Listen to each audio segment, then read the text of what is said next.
안녕하세요. 한자 삼락의 심연진입니다. 한자 삼락에 오신 여러분 환영합니다. 오늘은 12월 28일 개묘년의 마지막 목요일이에요. 가는 개묘년이 아쉽지만 그래도 남은 시간 최선을 다해서 우리가 시간을 보내야 되겠죠? 그럼 제가 준비한 거 시작할게요. 제가 준비한 거는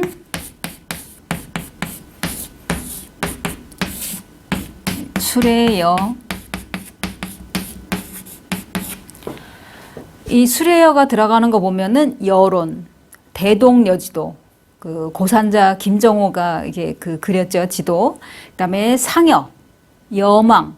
여망이라는 거는 많은 사람들이 아주 간절히 기대하고 바라는 걸 말하는 거고, 상여 그러면은 요즘 젊은 친구들은 잘 모를 수도 있을 거예요. 저 어렸을 때만 해도 이제 누가 돌아가셔서 장례를 치르게 되면은 산소로 그 시신을 운반해야 되니까 그거를 상여 그러잖아요. 그죠?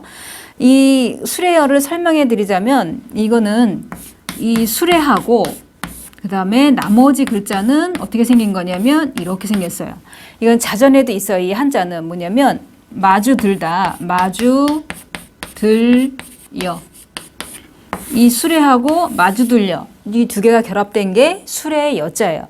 그러면 자전에 뭐라고 나오냐면 수레여가 대표 훈음이지만 대중, 매다, 많다. 그러니까 여기에서도 딱 느끼기에 수레를 매는데 거기에 또 뭔가 뭐 짐을 실으면 많이 실는다는 그런 뜻도 있고 대중이라면 여러 이런 뜻으로 우리가 생각할 수 있잖아요. 그죠? 그래서 이거를 풀이를 해드리면 뭐냐면 이 수레에 짐을 싣기 위해서 여러 사람이 이거를 마주든다. 물건을 이제 마주든다. 만약에 지금 수레에다가 뭐를 실으려고 하는데 내 힘으로 너무 이게 버거워요. 무거워. 그러면 여러 사람들이 같이 힘을 모아서 그거를 수레에 싣는다. 이런 뜻이에요. 그래서 여기에 좀 전에 말씀드린 것처럼 꼭 수레란 뜻 말고도 매다, 많다, 대중 이런 뜻이 있는데 여기에 이렇게 우리 이미 배운 글자지만 이렇게 쓰면 이거는 줄 여자가 되고 또 여기 다른 걸로 쓴다면 이렇게 쓰면은 이거는 일흥이 되고 이렇게 쓰면은 들거가 되고 그럴 때 이런 모양 많이 보셨을 거예요. 그죠? 그럴 때 요 같이 이 밑에 있는 것까지 합쳐서 말하면은 마주들다, 마주들여 라는 거를 기억을 해 두시면 이거는 음을 빌려준 역할을 한 거구나. 이렇게 여기도 요 손수 빼면 줄여에도 여가 나오고 그다음에 일흥 같은 경우에도 마찬가지로 모양은 지금 여기가 다 똑같아요. 뭐냐면 마주든다.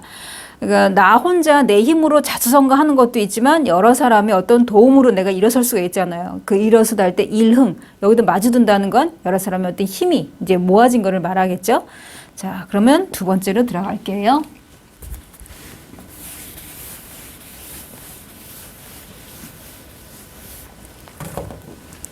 두 번째는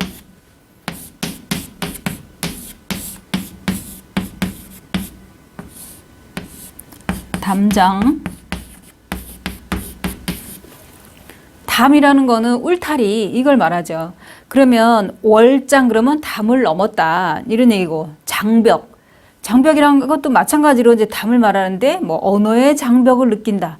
만약에 제가 해외 여행을 갔는데 그 나라의 언어를 내가 잘 모르게 되면 언어의 장벽을 느낀다. 이렇게 말할 수 있잖아요. 그죠? 그래서 그런 것처럼 이제 우리가 생각을 할 때 이 장벽을 느낀다. 꼭 언어뿐만이 아니라 사람 관계 속에서 느낄 수 있어요. 그러면 이거랑 똑같은 글자는 어떻게 생겼냐면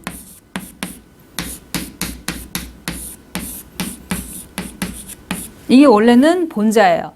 그래서 이 글자 같은 경우에는 이렇게도 쓰고 이렇게 쓰는데 지금은 이거를 많이 더 써요. 흑토자 들어간 게. 그러면 이 글자 같은 경우에 사자성어가 있어요. 노류장어라고. 그러면 노자는 말 그대로 길노자를 쓰고 그 다음에 버들류 그 다음에 장자 뒤에 화는 꽃화자 이게 쓰면 뭐냐면 쉽게 말하면 그 길가에 이렇게 놓여져 있는 그 버드나무 그다 담장에 있는 그 다음에 꽃 그래서 쉽게 꺾을 수 있는 이제 이런 뜻인데 속뜻은 뭐냐면 존중받지 못하는 여인이다. 쉽게 말하면은 이거는 기녀를 말한다. 이제 이런 얘기예요. 그러면 이거 설명을 해드리자면 이 동그라미 친 위 부분이 뭐냐면 아낄 색자예요. 우리가 왜 인색하다 할 때 색자 이거를 써요. 그러면 이 아낄 색을 먼저 설명을 해드리면은 이제 곡식을 광에 넣으려고 할 때 여기 이렇게 쓰면은 광름자예요. 광름 아니면 고집름 이것도 자전에 있어요. 이 글자도. 그러면 이거를 고집 뭐 쉽게 말하면 곡간 광 이거 흔하게 우리가 쓰죠. 거기에 들여놓으려고 그러면 나머지 일부분은 자전에 뭐라고 나오냐면 올레로 나와요. 이거를 이렇게 들여놓기 위해서 이제 그 곡식이라든지 뭔가 이제 광에 집어넣었어요. 들여놨어요. 그러면 이 광에 들어간 것을 내놓지 않아서 인색하다 이런 얘기예요. 내가 만약에 지금 잘 먹고 잘 살아요.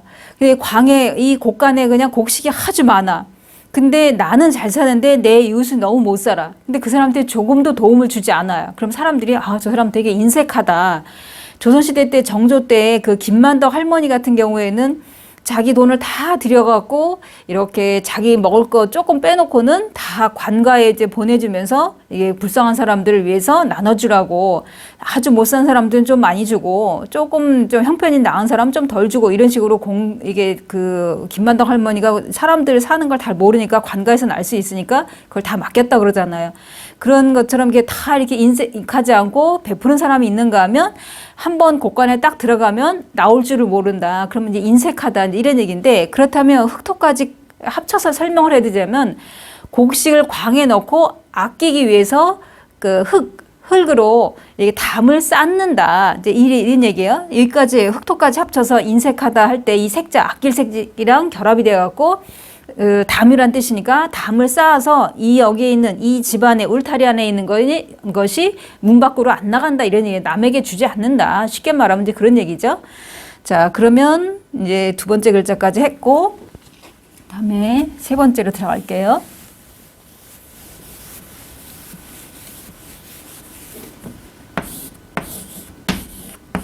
이거는 서로호.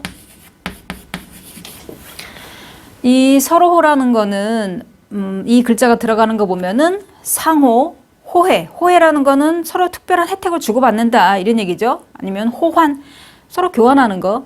그럴 때 이거는 우리가 왜 상호 보완적이다 뭐 이럴 때 서로상이랑 이제 뜻이 같은 거죠. 이거는 서로상. 그러면 이건 설명을 드리자면 뭐냐면 자전에 나오기를 본래 실패라는 거는 성공 실패 그걸 말하는 게 아니라 실을 감아놓은 걸 말하는 거예요. 그러니까 실패의 실을 이리저리 감아놓은 모양을 본떠서 얼레라는 거는 연 날리기 할 때 연줄을 감아놓은 걸 말하잖아요. 그러니까 얼레 같은 도구를 뜻했으나 나중에 서로란 뜻으로 가차돼 있다. 이렇게 자전 설명이 나와 있어요. 우리가 기와자 보면 이렇게 생겼잖아요. 기와와. 이 기와를 제가 설명해 드릴 때 뭔 얘기를 했냐면 농화지경 얘기했어요. 농화지경이라는 거는 딸을 낳아서 기쁘다 이런 얘기예요. 그러면 이 글자가 그 실패, 그러니까 실을 감아놓은 그 모양이랑 비슷하다 해서 딸을 낳았을 때 기쁘다 이런 뜻이에요. 그럼 여기도 서로도 모양이 비슷하잖아요. 우리가 뭐 이불을 꿰매든 옷을 꿰매든 실을 이렇게 감아놓은 거를 실패 이렇게 얘기하잖아요.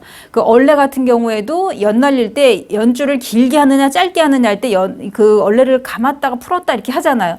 이런 것처럼 이 이야기의 그 자원의 설명은 말 그대로 그러니까 실패의 실을 이렇게 감아놓은 모양을 말한다. 이제 이런 뜻인데 얼레를 말하는데 나중에 서로라는 뜻이 바뀌었다 이런 얘기예요.